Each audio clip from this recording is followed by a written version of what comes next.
আমরা মলয় বাতাসে ভেসে যাব শুধু কুসুমের মধু করিব পান।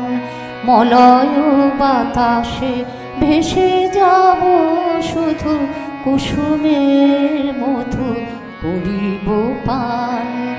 ঘুমাবো কে তো কি সুবাস শয়নে চাঁদেরও কিরণে করিব স্নান। ঘুমাবো কে তো কি সুবাস শয়নে চাঁদেরও কিরণে করিব স্নান। মলয় বাতাসে ভেসে যাব শুধু কুসুমের মধু করিব পান। নমস্কার, আমি অর্ঘ মাইতি। নমস্কার, আমি সোমা। দ্য পাওয়ার অফ অ্যাস্ট্রোলজির আজকের অনুষ্ঠানে আপনাদের সকলকে স্বাগত। সর্বপ্রথম কৃতজ্ঞতা জানাই মিস্টার দেবব্রত চৌধুরী মহাশয়কে, যিনি ফিউশন কাজিনসের কর্ণধার, যিনি আজকের এই অনুষ্ঠানে খাদ্য এবং পানীয় সরবরাহ করে আমাদেরকে সহায়তা করেছেন। আজ আমরা যে সকল স্টুডেন্টের মধ্যে স্যারের কয়েকজন স্টুডেন্ট মিলিত হয়েছি, তারা কিন্তু আর কেউ নয়, তারা নূতন যৌবনের দূত। কেননা তারা ভবিষ্যৎ গড়বে, তারা যে লক্ষ্যে পৌঁছাচ্ছে তার জন্য তাদের অনেক স্ট্রাগল করতে হচ্ছে। তবে সেই স্ট্রাগলে আমাদের স্যার কিভাবে তাদেরকে আরো তুলে ধরছে, তাদেরকে কিভাবে গাইড করছে, তা তাদের মুখ থেকেই আমরা শুনে নেব তাদের স্ট্রাগলের কথা, স্যারের গাইডের কথা। তো আমরা প্রথমেই পরিচয় পর্ব সেরে নিচ্ছি। তোমার নাম পরিচয়টা একটু দাও। নমস্কার, আমি জ্যোতিরাদিত্য বক্সী। আমি রায়গঞ্জ উত্তর দিনাজপুর থেকে এসেছি। আমি গত 1 বছর ধরে স্যারের একজন স্টুডেন্ট। আমি ভবিষ্যতে ডক্টর হতে চাই। তোমার পরিচয়টা একটু দাও। নমস্কার, আমার নাম মেধা ব্যাপারী। আমি কৃষ্ণনগর থেকে এসেছি। আমি বিগত 4 বছর ধরে স্যারের কাছে আসছি। বাহ, অনেক দিন। তুমি বলো। নমস্কার, আমি রোহিত মণ্ডল, দাসপুর গৌড়া থেকে এসেছি। আমি 4 বছর ধরে স্যারের কাছে আছি। আমি সিএনএ পড়াশোনা করছি। তুমি বলো। নমস্কার, আমার নাম স্বর্ণদীপ্ত শাহ। আমি ক্লাস 6 এ পড়ি, প্রমিলা মেমোরিয়াল অ্যাডভান্স। কতদিন থেকে স্যার? ছোটবেলা থেকেই নাকি এখনো তো তুমি অনেক ছোট? হ্যাঁ, আমি অনেক ছোটবেলা থেকেই স্যারের সাথে। আচ্ছা, তোমার পরিচয় একটু দাও। নমস্কার, আমি সাইনি মণ্ডল। আমি ঘাটাল গৌড়া থেকে এসেছি। আমি ক্লাস 12 এ পড়ছি। বর্তমানে আমি সিএ নিয়ে পড়াশোনা করছি। তুমি তোমার পরিচয়টা দাও। আমার নাম অয়ন দাস। আমি সাংরাই হাওড়া সন্দীপুর গ্রাম থেকে এসেছি। আমি ক্লাস 4 এ পড়ি। আমি স্যারের কাছে 4 বছর তোমরা তো সবাই খুবই ছোট, সেখানে আর তোমাদের কতদিন থেকে আসছো সেটা আর বলার কোনো অপেক্ষাই থাকে না, কেননা তোমরা সকলেই বাবা মার হাত ধরে আসছো। একদম ঠিক আছে। তো এইখানটাই বাবা মার হাত ধরে তোমরা আসছো, তো এখানটায় আমার প্রথম কোশ্চেন যেটা থাকবে, তার আগে প্রথম কোশ্চেনটা শুরু করার আগে আমি একটু জেনে যাই যে আপনাদের তোমাদের সকলের, অ্যাকচুয়ালি তোমরা সব আমার ছোট, সেজন্য তুমি করেই বলছি, তোমাদের সকলের কি অ্যাম্বিশন আছে ইন ফিউচার, আমি এক এক করে জানতে চাই। প্রথমে ওর অ্যাম্বিশনটাও বলে দিয়েছে, তারপরে আমরা এক এক করে আসবো। আমি ভবিষ্যতে ডক্টর হতে চাই। আচ্ছা, তুমি? আমি আমাকে আমার স্যার এখনো বলেননি কিছু কি ভবিষ্যতে হবো, তবে স্যার আমাকে প্রত্যেকটা পড়াশোনার প্রতিটা ধাপে সাহায্য করে। বলার অপেক্ষা রাখে না যে স্যার কি লক্ষ্য দেখিয়ে দেবেন সেই হাত দেবেন, স্যারের প্রতি কতটা। আচ্ছা, তুমি বলো। আমি ভবিষ্যতে সিএ হতে চাই। আচ্ছা, তুমি? তোমার কি অ্যাম্বিশন? আমি বড় হয়ে ডক্টর হতে চাই। বাহ, তোমার অ্যাম্বিশন বলো। আমি বড় হয়ে স্যারেরই অনুপ্রেরণাতে আমি সিএ নিয়ে পড়াশোনা করছি, আর সেই রকম ভাবে এগিয়ে যাচ্ছি স্যার। তুমি কি হতে চাও বড় হয়ে? তোমার স্বপ্ন থেকে ছোট, তোমার স্বপ্ন কি? বড় হয়ে কি করতে চাও? এখন ঠিক নেই, আমার একটা ইচ্ছা আছে যে ডাক্তার হব। Very good, very good. তো এখানে আমার ফার্স্ট কোশ্চেন যেটা আমার সবার কাছেই আসবো এক এক করে, সেটা হচ্ছে তোমার থেকেই শুরু করছি। সেটা হচ্ছে ফার্স্ট, তুমি একটা কোনো না কোনো, তোমার যেহেতু ডাক্তারের তোমার স্বপ্ন, ডক্টরের যেহেতু স্বপ্ন, সেখানে অনেক পড়াশোনা করতে হয়। তো পড়াশোনাটা একটা গুরুত্বপূর্ণ পার্ট। তো সেখানে দাঁড়িয়ে যখন তুমি পড়াশোনা করছো, আমি শুনেছি যে তোমার কিছু একটা ট্রাবল হচ্ছিল, যে যেরকম মার্কস তুমি এক্সপেক্ট করছিলে সেরকম ভাবে আউটকাম তোমার আসছে না, হয়তো তুমি এফোর্ট দিচ্ছ কিছু একটা। তো সেই জায়গাটা দাঁড়িয়ে যখন তুমি স্যারকে দেখলে, তুমি বাবা মা থ্রু দিয়ে হয়তো শুনেছো, জেনেছো, বা হয়তো 1-2 বার স্যারকে প্রোগ্রামও দেখেছো, বা অনেকবার দেখেছো টিভিতে প্রোগ্রামে, তো ওই সময় দেখার পর কি জায়গাটা লেগেছিল যে স্যারের কাছে আমি যেতে চাই, স্যারকে আমি দেখাতে চাই? শুধু কি বাবা মা বলেছে বলে যাওয়া, না তোমার মধ্যে থেকে কিছু একটা ইচ্ছা জেগেছিল? সেটাও যদি ইচ্ছা জেগে থাকে সেটা কেন, কি কারণটা হয়েছে? অ্যাকচুয়ালি মানে স্যার কর্মকে প্রথম প্রাধান্য দেন, তো আমার এটা সব থেকে বেশি হচ্ছে ভালো লেগেছিল। আচ্ছা। আর তারপরে স্যার যেভাবে গাইড করেন সব স্টুডেন্টকে, আমি দেখেছিলাম আমি কিছু কিছু প্রোগ্রামে, আচ্ছা। তো সেই গাইডটা আমার খুব ভালো লেগেছিল, মানে সেই গাইডটা তুমি পেতে চাইছিলে? আমিও পেতে চেয়েছিলাম, তো সেই জন্যই বেসিক্যালি স্যারের কাছে যাওয়া। তারপর স্যারের কাছে যখন সামনে এলাম তখন তো হচ্ছে সম্পূর্ণ স্যারের কাছে সারেন্ডার করলাম আমি। তারপরে ধীরে ধীরে আমি স্যার স্টুডেন্ট হলাম এবং এখনো স্যার আমাকে গাইড করে যাচ্ছেন। স্যার যেভাবে গাইড করে চলে যাচ্ছেন সেভাবেই আমি সামনে দিকে এগিয়ে ভেরি যাচ্ছি। গুড। তোমার তুমি বলো, বড় তোমার কথাটা প্রতিক্রিয়া। বলো, প্রতিক্রিয়া তুমি স্যারের তুমি স্যারের কাছে কিভাবে গেলে আর কেন গেছিলে, মানে কি দেখে? টিভিতে প্রোগ্রাম দেখেছিলে, বাবা মা বলেছিল, এবং সেখান থেকে তোমার মনের মধ্যে কি জেগেছিল ফিলিংস যে স্যারের কাছে আমি যাব, এটা ডিসিশনটা নিলে কেন? আমি স্যারের প্রোগ্রাম প্রথমে দেখিনি, আমি একটু পড়াশোনায় স্ট্রাগল হচ্ছিল, মানে প্রবলেম হচ্ছিল, মানসিকভাবে খারাপ অবস্থা হয়ে গেছিল। তো আমার মা স্যারকে খুব হঠাৎ করে টিভিতে প্রোগ্রাম চালিয়ে স্যারকে দেখেন, তো মা দেখে বলছেন যে কে মানুষটা যে স্টুডেন্টদের জন্য এত কেন চিৎকার চেঁচামেচি, স্টুডেন্টদের কোনো এত ভাবছে কেন স্টুডেন্টদের জন্য। তো মা স্যারকে দেখে সঙ্গে সঙ্গে আমাকে নিয়ে স্যারের কাছে আসে। তো স্যারের কাছে যাওয়ার পরে আমি পুরো স্যারের কাছে সারেন্ডার করে দিয়েছি। স্যারের কাছে প্রথম দিন এসেছি, স্যার আমাকে এমনভাবে অনুপ্রেরণা দিয়েছেন যে আমি মানে স্যারের কাছে আসতে মানে প্রতিবার বাধ্য হই। আমি স্যারের কাছে প্রচুর বকাও খাই, তো আমার স্যারের বকা আজকে যেমন আমি মারও খেয়েছি, স্যারের বকা মারি সমস্তগুলো আমার আশীর্বাদ মনে হয় যে আমার চলার পথে এগিয়ে যাওয়ার জন্যই সমস্ত কিছু স্যার করছে। তোমার এরকম আমি শুনেছি যে তুমি নাকি প্রথমবার স্যারের কাছে যখন এসেছিলে তুমি বাড়ি যেতে চাইছিলে না মায়ের কাছে, তুমি বলছো স্যার আমার বাবা, স্যারই আমি গাইড করলে আমি সঠিক পথে এগোতে মানে পারবো, এটা এটা তোমার একটা মানে ভেতরে আত্মবিশ্বাস এসে গেছে। সেই বিশ্বাস স্যারকে তুমি হঠাৎ করে করলে কিভাবে? মানে এখানে আমি যোগ করতে, এটা তো একটা অভূতপূর্ব ঘটনা, এটা ন্যাচারালি হ্যাঁ, হয় এটা না। naturally হয় না সবাই এসে কখনো। প্রেডিকশনস করাচ্ছেন, স্যারকে ভালোবাসছে, সবাই আমরা স্টুডেন্ট, বাবার সাথে বাড়ি চলে সেইখান যাচ্ছে। থেকে তোমার হঠাৎ করে কি এমন ফিলিংস জাগলো যে স্যারকে আমি ছেড়ে যাব না, মানে এটা তো একটা অভূতপূর্ব ঘটনা। সেই ঘটনাটা যদি একটু বলেন এবং তাহলে কেন সবাই হয়েছিল? বুঝতে পারবে, একটু জানতে পারবে যে স্যার প্রথমত স্যার তো আমার স্যার, তারপরে আমার গুরুদেব, আমার বাবা, সমস্ত কিছু স্যার আমাকে এমন ভাবে গাইড করেছেন, মানে আমার বাবা মার থেকেও মানে আমি সেই ভালোবাসাটা, আমি যদি স্যারের কাছে না আসতাম আমি জানি না আমি আজকে থাকতাম কিনা। স্যার আমাকে মানে বাবা মার ওপরে গাইড করেছেন, শুধু আমার স্যার শুধু আমাকে না, আমার ফ্যামিলিতে চারজনকেই স্যারের গাইড করা।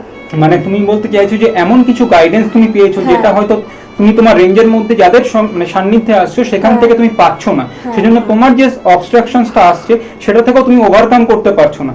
তো সেই যে স্যারের যে গাইডেন্সটা এতটা পেয়ে গেল, সেখান থেকে তুমি আর কি যেতে চাইছো, মানে স্যারের কাছেই থাকো, আমি আমার বাবা, এই বাবাই আমার বাবা, সেই একটা ফিলিং। মানে কত বড় বিশ্বাস, কত বড় জায়গা থাকলে মানুষ এতটা পেতে পারে।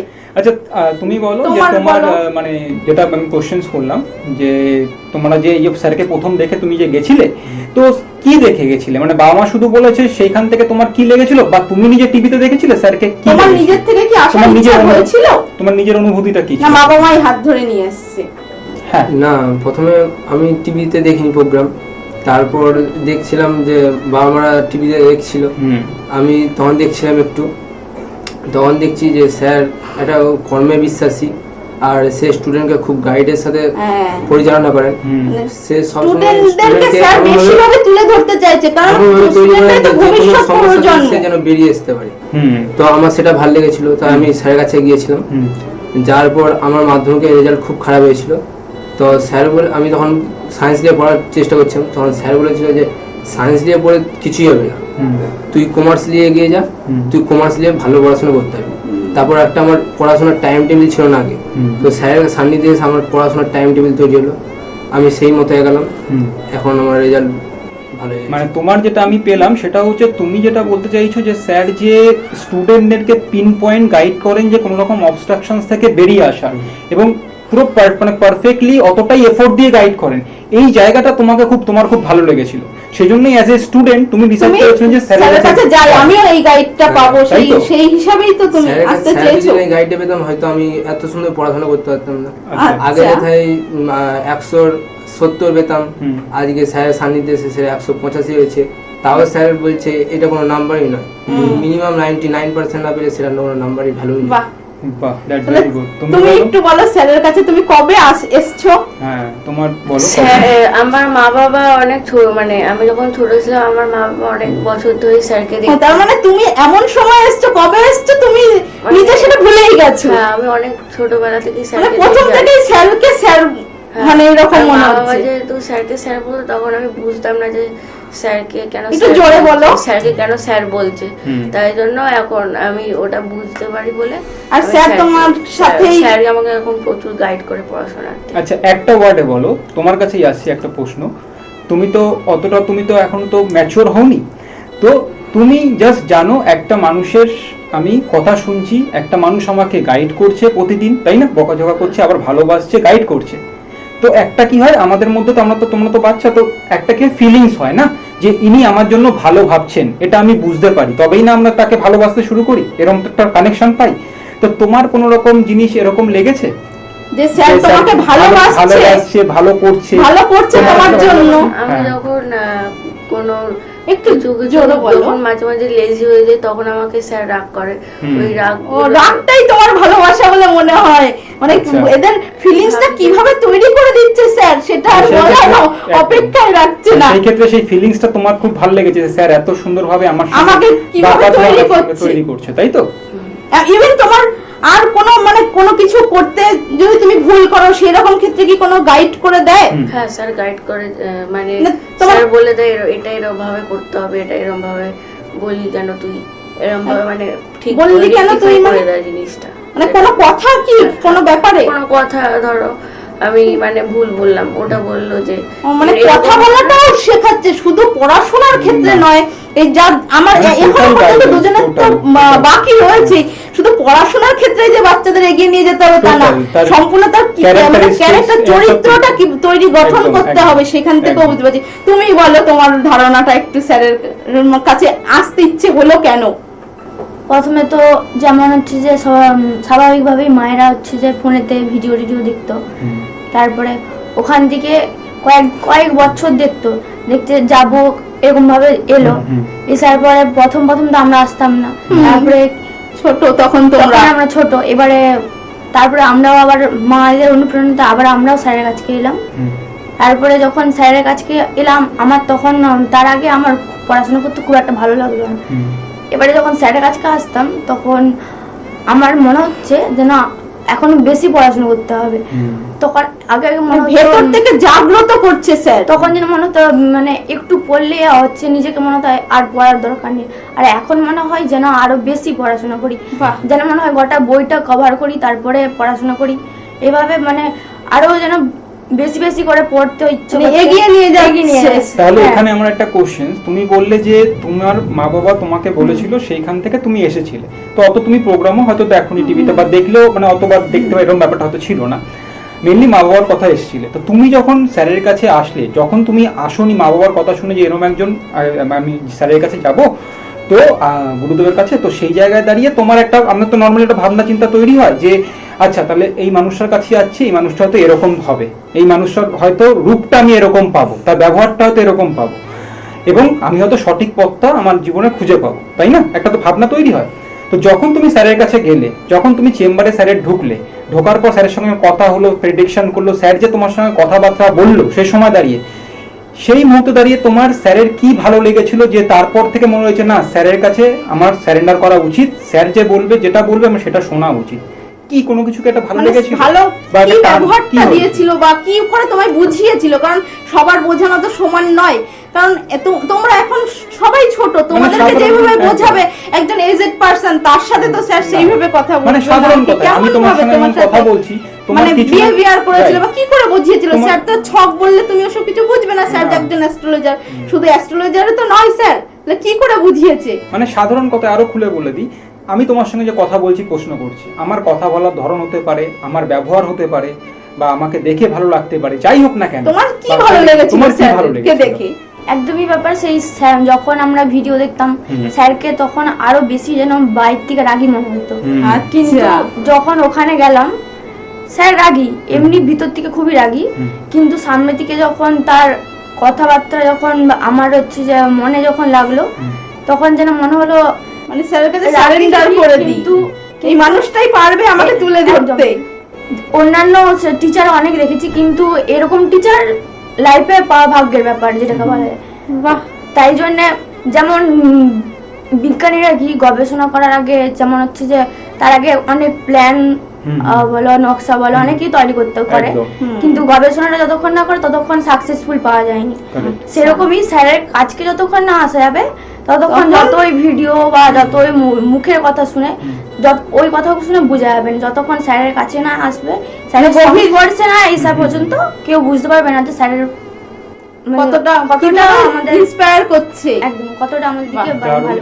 দারুণ কথা, দারুণ, খুব ভালো মানে ওর উপলব্ধিটা ও খুব ভালো করতে পারছে। এটা ও কোনো আনসার দেয়নি বলে দিয়েছে বলে আমি মনে করছি না, কারণ ওইটা উপলব্ধ করেছে স্যারের কাছ থেকে, পারলো। এইটুকু বয়সে এতটা বলবে কি করে, ও তো খুবই ছোট। তোমাকে আমি একদম একটা প্রশ্ন করব, সাধারণ প্রশ্ন, স্যারকে তোমার কেন ভালো লাগে?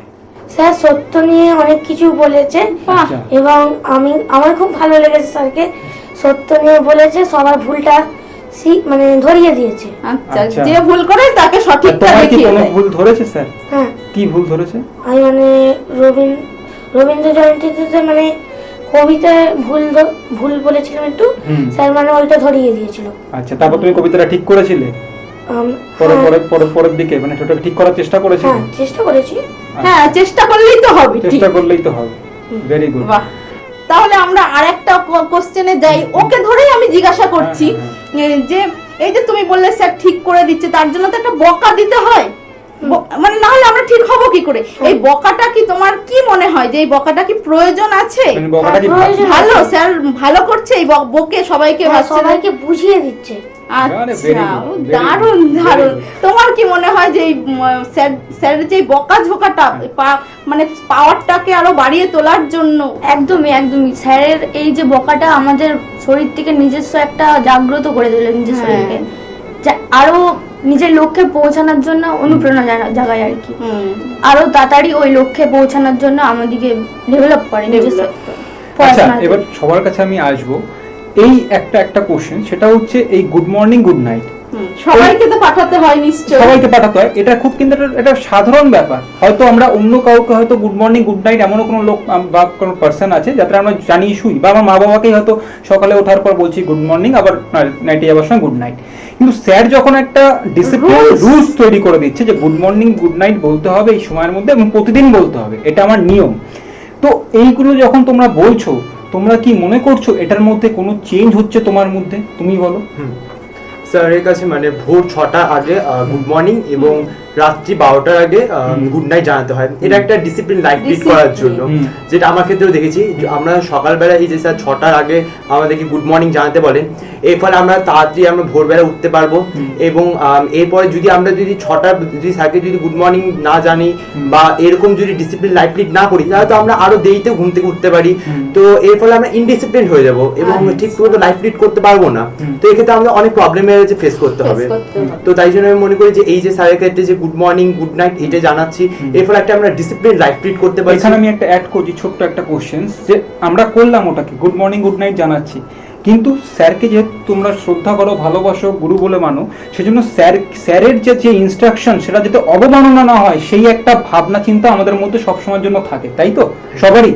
তো সেই জায়গা থেকে যখন আমরা কোনো কিছু অ্যাকশন নিচ্ছি, মানে গুড মর্নিং গুড নাইটটা জানাচ্ছি, তখন কিন্তু আমরা একটা ডিসিপ্লিনের মধ্যে চলে আসছি এবং অ্যাক্টিভলি আসছি। শুধু ওই গুড মর্নিং গুড নাইট জানাবার জন্য না, আমাদের মন থেকেই আসছে একটা ডিসিপ্লিন আমরা লিড করব, তাই কি? একদম। তো সেই জায়গাটা কি, সেই বোধটা কি তোমার মধ্যে জেগেছে? একদম, আমার মধ্যে জেগেছে। মানে আগে যা ছিল আগে তো যেরকম ছিল, আগে আমার ঘুম থেকে উঠতে অনেক দেরি হয়ে যেত, তারপরে যখন স্যারের কাছে এলাম, তারপরে স্যারের কাছে রেমিডিয়াল প্রসেস অ্যাপ্লাই করলাম, দেন স্যার স্টুডেন্ট হলাম, এরপর আমি প্রতিদিন স্যারকে গুড মর্নিং গুড নাইট জানাচ্ছি। এর ফলে আমার লাইফের মধ্যে অনেক চেঞ্জ আমি দেখতে পাচ্ছি, আমার পড়াশোনার ক্ষেত্রেও রয়েছে এবং আমার যেরকম যে লাইফ পার্সোনাল লাইফ রয়েছে সেখানেও অনেক চেঞ্জ আমি লক্ষ্য করতে পারছি। গুড মর্নিং এর ব্যাপারে মানে যে বলছে স্যার, এটা কতটা যুক্তি বলে মনে হচ্ছে তোমার কাছে? তোমার কিরকম লেগেছে, তোমার কি অনুভূতি বল? এইটা স্যারের কাছে আসার পরে আমি মানে প্রতিদিন গুড নাইট গুড মর্নিং দেওয়ার চেষ্টা করি, এতে সত্যি ডিসিপ্লিন তৈরি হয় একটা, যার জন্য সারাদিনের কাজকর্ম পড়াশোনা সঠিক কাজ সঠিক সময়ে হচ্ছে, সঠিক সময়ে চালনা করা, মানে এটা যে সঠিক সেটাই বলে তুমি মনে করছো যে একদম। তুমি বলো। স্যারকে যে গুড মর্নিং গুড নাইট পাঠানো হয় তার মাধ্যমে একটা ডিসিপ্লিন তৈরি হয়, মানে সবাই একই অভিমত পাচ্ছে যেটা ঠিক টাইম পরিচালিত হয়। আর কিছু কিছু লোক আছে যেমন 8:30টার সময় কেউ গুড নাইট গুড মর্নিং পাঠায়, আবার কেউ রাত্রি 9টার সময় গুড মানে নাইট তখন তো পাঠালে ওটা অ্যাকসেপ্টেবল হবে না। কিন্তু তাহলে একটা নির্দিষ্ট টাইম টেবিল আছে, এই টাইমের মধ্যে মানে মেন তুমি ওদের যেটা বলছো সেরকম ধরনেরই তোমারও ফিলিংস। কিন্তু আমি এখানটায় জানতে চাইছি, তোমার যখন তুমি জানাতে শুরু করলে স্যারকে গুড মর্নিং গুড নাইট টাইমে, তারপরে তুমি নিজের মধ্যে কি চেঞ্জ খুঁজে পেলে? কিছু কি পেলে? মানে যেটা ধরো একটু পরিষ্কার করে হ্যাঁ। তোমাকে আমি যদি বলতে চাই যে তুমি তো স্যারের কাছে এসছো, তার আগে যখন তুমি নিজে ছিলে, স্যারের সাথে যোগাযোগ হয়নি, সেই আগে তুমি কেমন ছিলে, আর এখন স্যারের সাথে যোগাযোগ হওয়ার পরে তুমি এখন কেমন হয়েছো? মানে স্যারের সাথে যোগাযোগ হওয়ার আগে তুমি কেমন ছিলে আর পরে এখন কেমন হলে, দুটোর মধ্যে তোমার নিজের কি পার্থক্য বলে মনে হয়? নিজের মধ্যে তো আলাদা চেঞ্জ হয়েছে কিছু, সেগুলো কি কি চেঞ্জ হয়েছে? আগে যেমন আমি সকালবেলা 8টার সময় উঠতাম, কখনো 9টা বেজে যেত, কিন্তু স্যারের সান্নিধ্যে সেটা এখন 5:30, আবার কখনো 6টা বেজে যাচ্ছে, মানে 6টার আগে। স্যারকে গুড মর্নিং পাঠাতে হবে, না এলে ওখানে স্যার বকাবকি করবে। তো সেই হিসেবে একটা নির্দিষ্ট টাইম টেবিল তৈরি হয়ে যায় এবং পড়াশোনা তাতে আরো ভালো হয়। তো এটা নিজের মতো একটা টাইম মানে ইমপ্রুভ হচ্ছে। আর পড়াশোনার ক্ষেত্রে আর কি ইমপ্রুভ হচ্ছে? এই যে সকালবেলা পড়াটা যেমন বলে আলাদা পড়া, সকালবেলা যত পড়বে তত মনে আচ্ছা, ওটাই আমি জানতে চাইছি, একটা টাইমের মধ্যে সকালের পড়াটা। তো তোমার চেঞ্জেসটা কি আসছে একটু শুনি। আমাদের এই কোশ্চেনটা থেকে আমি একটু সরে গিয়ে, কারণ এটা তো অনেকে বললো, আমি একটু খুব ইজি কোশ্চেনসে যাচ্ছি, তোমরা যেহেতু ওটা ছোট, সেটা হচ্ছে তোমাকেও জিজ্ঞেস করছি, তোমাকেও জিজ্ঞেস করছি প্রশ্ন, তারপরে আমি অন্যদের কাছে আসবো। যেহেতু ওরা দুজন খুব ছোট, সেটা হচ্ছে স্যারকে তো হাতে এখন টাইম কম, আমাদের আস্তে আস্তে করতে হবে। তো যাই হোক, জিনিসটা হচ্ছে স্যারের তো অনেকগুলো রূপ বা অনেকগুলো ক্ষমতা বা পাওয়ার, তাই না? স্যার বললো যে আমি তোমাদেরকে যে কোনো একটা জিনিস, তুমি যদি যেটা কোনটা লাগবে বলো, আমি তোমাকে দিয়ে দেবো, ঠিক আছে? তো স্যারের ধরো 1 নম্বর হচ্ছে স্যার একজন শিক্ষক, স্যার একজন অ্যাস্ট্রোলজার, ঠিক আছে? স্যার একজন অ্যাস্ট্রোলজার, স্যার একজন খুব মানে পড়াশোনা করতে ভালোবাসে এরকম একজন মানুষ, নিজেও হয়তো স্টুডেন্ট, ঠিক আছে? প্লাস স্যার হয়তো খুব ডিসিপ্লিন, ঠিক আছে? তারপর কনফিডেন্স লেভেল বিভিন্ন। তো সেই জায়গায় দাঁড়িয়ে এই 4-5টার মধ্যে রয়েছে যে কোন জিনিসটা তুমি নিতে চাইবে? আমি নিতে চাইবো স্যারের যে নিজের একটা কনফিডেন্স লেভেল আছে, আর যেটা নিজের স্যার যেটা ক্রিয়েটিভ, একটু জোরে বলো, যেটা স্যার ক্রিয়েটিভিটি করে, আর মানে যে মাঝে মাঝে যে মানে অ্যাক্টিভিটিতে যে পার্টিসিপেট করে বা নিজে যে পড়াশোনা করে, এই গুণটা আমার খুব ভালো লাগে স্যার। আচ্ছা, তোমাকে জিজ্ঞেস করি, স্যারের ধরো স্যার খুব পড়তে ভালোবাসে, স্টুডেন্ট, ঠিক আছে? স্যার কিন্তু গুরুদেব, স্যার সব আমাদের স্টুডেন্টকে খুব দেখাশোনা করে রাখে, দায়িত্ব নিয়ে, তাই না? স্যার আবার কিন্তু খুব কনফিডেন্স, তাই না? স্যারের মধ্যে স্যার কিছু করে। আর 4 নম্বর ধরো স্যার খুব ডিসিপ্লিন এবং কর্ম করে যায়, খুব পরিশ্রম করে। তোমার কোন জিনিসটা স্যার যদি বলে তোমাকে এই 4টের মধ্যে যে কোনো একটা জিনিস দেবো, তুমি কোনটা নেবে? আমি প্রথমে একটা পড়াশোনাটাই নেব। পড়াশোনাটা নেবে, ভেরি গুড। তারপর কেন নেবে? কেন, কি মনে হলো? কারণ যাতে যেন বড় হয়ে এটার জন্য আমি খুব ভালো হবে এবং ভালো মানুষ হতে পারো, আরো বড় মানুষ হতে পারো। আচ্ছা, এর জন্য আমি পড়াশোনাটা নেব। আচ্ছা, ওর কাছে একটা আমি আলাদা কোশ্চেন রাখতে চাইছি, যে এই যে স্যার বিভিন্ন কিছু মানে সবকিছু বলতে পরিশ্রমের মাধ্যমে পাওয়াটাই উপযুক্ত, তোমাকে উপযুক্ত করে দিচ্ছে, কিন্তু পরিশ্রমটা করতে হচ্ছে তোমাকে। সেই জায়গাটায় দাঁড়িয়ে তোমরা তো ছোট, অবশ্যই অ্যাস্ট্রোলজার সব প্রোগ্রাম দেখো না, কিন্তু এগুলো তো জানো, কেউ বলছে খাগের কলম আনলেই বা তোমার লেখা ভালো রেজাল্ট তুমি করতে পারবে, বা বিভিন্ন রকম ভাবে একটা টোটকা অ্যাপ্লাই করলেই হয়ে যাবে। সেখানে তুমি স্যার এই পরিশ্রমের কথা বলছে, তবুও স্যারের প্রতি এত আকৃষ্ট হচ্ছ কেন? যে পরিশ্রমের পথটাই কেন বেছে নিচ্ছ? ইজি পথ বলছেন, হার্ড ওয়ার্কের কথা বলছে, এই হার্ড ওয়ার্কটাকে তুমি বেছে নিচ্ছ কেন?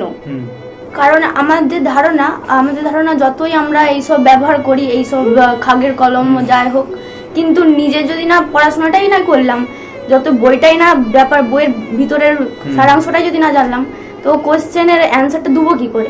সেখানে গিয়ে তো সেই আমাদের ব্যর্থতা তো নিশ্চয়ই অনিবার্য। একদম, আমরা যদি না নিজে যদি না জানলাম সেটা সম্বন্ধে, সেটার ব্যাপারে, তাহলে আমাদের কখনো হচ্ছে যে এক্সামটা সাকসেসফুল হওয়ার কখনোই হতে পারে। মানে তোমার কথা হচ্ছে তোমাকে স্যার নিজেদেরকে সবাইকে স্যার তৈরি করছে, নিজের উপর নিজের কনফিডেন্সটা তৈরি রেখে এবং নিজে যোগ্য হও, এটা তো। তো তোমাদের কাছে এবার আমি বলতে চাই, নরমালি এক এক করে আসবো একই কোশ্চেন, সেটা হচ্ছে স্যারের যেটা উনি তখন বললেন একজনকে যে স্যারের কাছে আসার আগে আসার পরে কি চেঞ্জেস, আমি ওটার মধ্যে আরো ডিপে যেতে চাই। সেটা হচ্ছে তুমি যে নিজেকে গড়ার কথা বলছো স্যারের গাইডেন্সে এবং তুমি গড়ছো, স্যারের কাছে আসার আগে তুমি যতটুকু নিজেকে গড়েছিলে, স্যারের কাছে আসার পর নিজের যে গড়ার যে পেসটা বা প্রসেসটা আরো কি অনেক তীব্র হয়ে গেছে বা ফাস্ট, তোমার কি মনে হয়? একদমই তীব্র বলতে খুবই তীব্র। আচ্ছা। কারণ আগে যখন আমি এক্সাম দিতে যেতাম তখন তার আগে যখন পড়তাম কিছু যেমন পুরো বইটা থেকে না পড়ে 2-3টা অধ্যায় করে পড়তাম, তারপরে তার পুরো বই তো ফুল পড়াই হতো না, তারপরে তার এনার্জি লেভেলটা অনেক হাই হয়ে গেছে। অন্যান্য টিচারের কাছ থেকে সাজেশন নিতাম, সাজেশনের জন্য আমি অপেক্ষায় থাকতাম। আচ্ছা, খুব আমাদের একটু শর্টে বলতে হবে, সময়টা কম, বলো। অনেক সাজেশনের অপেক্ষায় থাকতাম, কিন্তু এখন স্যারের কাছে আসতে এই সাজেশনের ব্যাপারটা আমার মাথায় আসে না। যেমন আমি নিজে পড়বো, নিজে শিখতে পারবো, একদমই নিজে যতটা পারবো ততটাই পরীক্ষা এক্সাম দেব। তাহলে আমার লাস্ট কোশ্চেন সবার কাছে এক এক করে আলু, সবাই বা সবার জন্যই, সেটা হচ্ছে স্যারের কাছে এসে তোমরা কি এগিয়েছো এবং কনফিডেন্ট আরো এগিয়ে যাবে, হ্যাঁ কি না উত্তর দেবে, বলো প্রথমে। হ্যাঁ, আমি স্যারের কাছে এসেছি, আমি আশা করছি আমি আরো ভবিষ্যতে আরো কনফিডেন্স লেভেল। আমি ডেফিনেটলি এগোবো, কারণ স্যার আমার গুরুদেব, আমার বাবা, আমার স্যার আমাকে উনি যেভাবে আগিয়ে নিয়ে যাচ্ছে আমি অবশ্যই এগোবো, কারণ স্যারের যা গাইডেন্স আমি অবশ্যই। তুমি এগোতে পারবে আমি আরো জীবনে বড় হব। হ্যাঁ, তুমি আরো নিজের লক্ষ্য পূরণ করব এবং এগিয়ে যাবে। তুমি আমি নিজের স্বপ্ন পূরণ করব আর এগিয়ে যাব। তাহলে আমাদের হাতে একদম সময় কম, একদম সময় শেষ, তবু আমাদের তো শেষ করতেই হবে। আজকের মতো ধন্যবাদ, নমস্কার। নমস্কার।